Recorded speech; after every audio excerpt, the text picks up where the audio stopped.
So this is the fourth video lecture in chapter 1 of Gen Psychology. The third lecture, we ended up on this slide, and I was talking about Freud and Skinner and Pavlov, and now I want to talk about another 20th century psychologist. And again, I put the dates in here just so you get a sense as to like how old we're talking. And this guy was about the time I was born. Okay, so Maslow and Rogers, and you'll hear me talk about both of those later on in other chapters. If you've been in child development, you've heard me talk about both of these guys already. But their contribution is something called humanist psychology. And if I was going to go back and redo my whole career, I would probably be interested in studying humanist psychology. Whereas you have like Freud spends his professional life studying illness, right? And then you get to Pavlov, and they're studying what makes people act. What the humanists are really about is what makes people grow or become, or what motivates them. So a couple terms to be familiar with is one is called the hierarchy of need. And again, if you are, oh no, I got that funky thing on there. And again, if you are a child development person, or even interested in nursing or social work, this is a really important idea. The notion is that people's goal-directed behavior, and that's what we mean by motivation, what people work towards, what gets them out of their chair, what motivates them to move or to do something, depends on what needs they have or what needs they don't have. And there is a hierarchy. There are levels of the things that people have to have before they will move to something else.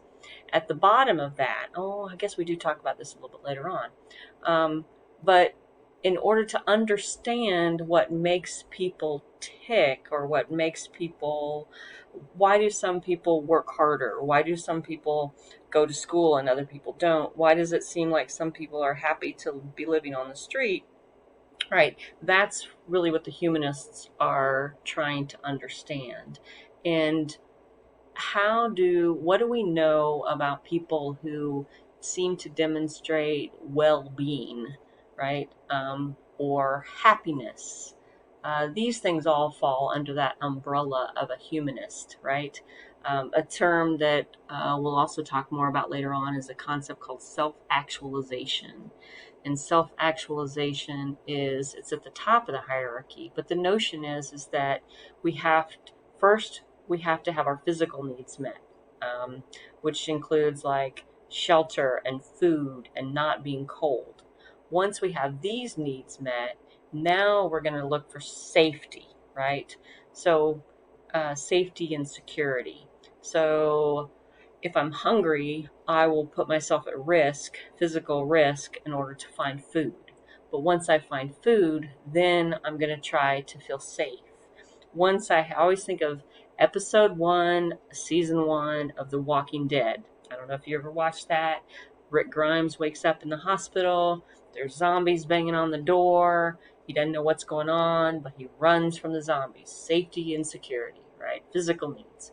He gets safety, then he starts to look for his family, because the next level of need are connections. The same reason that a homeless person will take care of a dog, all right, even though they can barely feed themselves, because we need to be in community with other living creatures. Humans are social creatures, and we do better. We are happier, more whole when we are in company with other living creatures. And then once you're not alone, then you work towards making yourself a better person. This is what we mean by esteem needs. And after you've accomplished all that, then you become what we call fully actualized. And full self-actualization is when you are the best version of yourself. There's lots of criticisms about Maslow's model. One of them is you can't measure it, right? What exactly does self-actualization look like? We don't know. So But that's really the wheelhouse, if you will, of these humanists, is understanding um, how you can make people, or what do we know about growth, personal growth. Carl Rogers is one of, so comes about 20 years later, and we learn a lot about Carl Rogers in terms of child care and parenting. He was considered a parenting expert. A couple things that he's famous for is something called unconditional positive regard.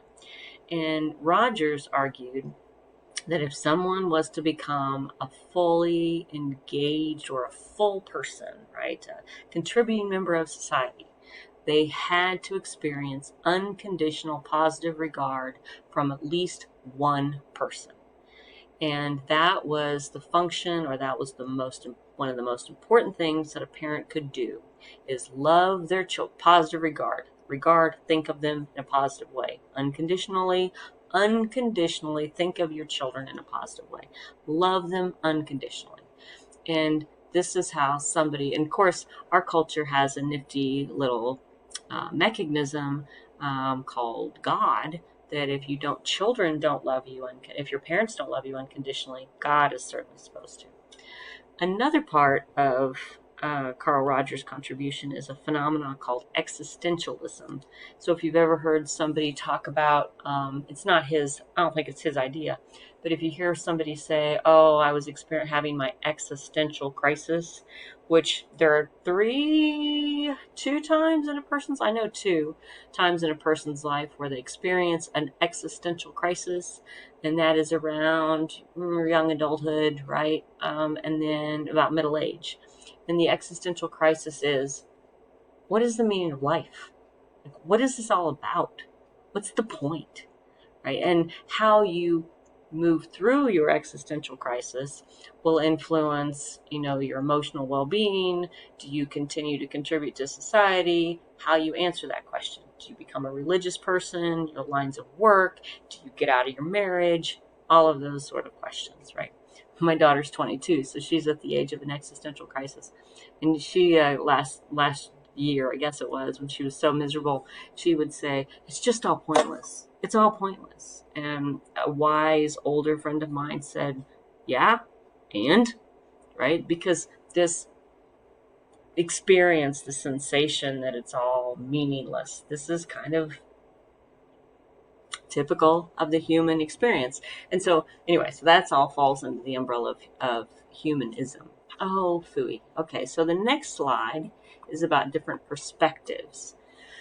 My timer says I only have 2 minutes here to talk about perspectives, but let's see if I can do this relatively quickly. Basically, what do we mean by perspectives is it's different ways of understanding the contribution or the role or the questions that psychologists asks.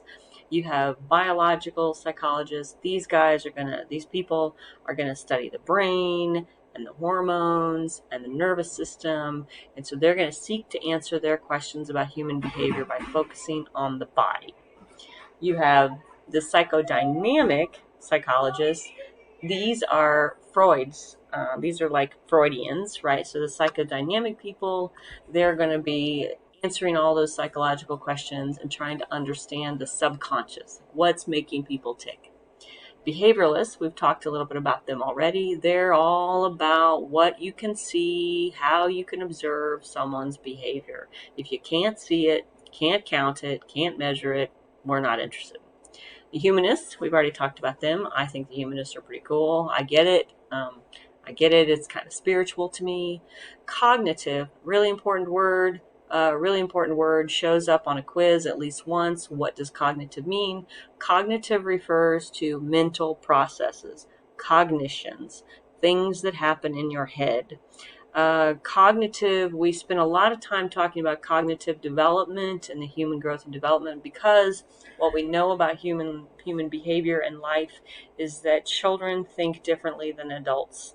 And at different stages in our life course, we have different ability to think about things differently, more abstractly, right? Mental processes. I went to church with a guy, well, actually, he was also my professor, and he was a cognitive linguistic scientist. He studied the way people learned language and how language influences how we think and the relationship between thought and language. Cross-cultural psychologists, these guys are kind of interesting because I'm also a sociologist, but cross-cultural psychologists observe that that the relationship, while the relationship between brain and body is the same cross-culturally, culture does influence what those behaviors often looks like. So a couple examples I can think of, one of them is there are certain mental health problems that are not present in all cultures. One of them has to do with, in some cultures, men may experience a phobia associated with their testicles reascending into their body, and that's not one that we see in this country. Fear of cannibalism is one that in other parts of the world. And then one we'll talk about at the end of the semester is social striving versus social loafing. And this has to do with when people work in groups. In our culture, when we work in groups, we have a tendency to work less hard. That's called social loafing. In, say, Amish culture, people work in groups, they work more hard. And Asian cultures. And then finally, the evolutionary psychologists. And these are, what we mean by evolution is not the going from apes to people, but how the human body and behavior has changed throughout human history and how it changes in response to what we call environmental pressures. So I'll talk a lot about evolutionary biology, like things like why are certain phobias more common? Because historically, in ancient human times, to be afraid, say, of heights would have protected our survival. Why is it easier to gain weight than it is to lose weight? Because historically, when food was hard to find, our ancient humans, we needed to eat and to hold on because we didn't know when we would find food again, right? The nature of our human body could not anticipate a time when food would be everywhere. So evolutionarily, it was to our survival to hold on to all of that. Oh, another example I can think of off the top of my head is how come at certain stages in a woman's reproductive cycle is she really more randy, old-fashioned word for being horny, because she was more likely to become pregnant. At other stages in her cycle, when she's less likely to become pregnant, she's less interested. Okay, stop here. One slide left when I come back.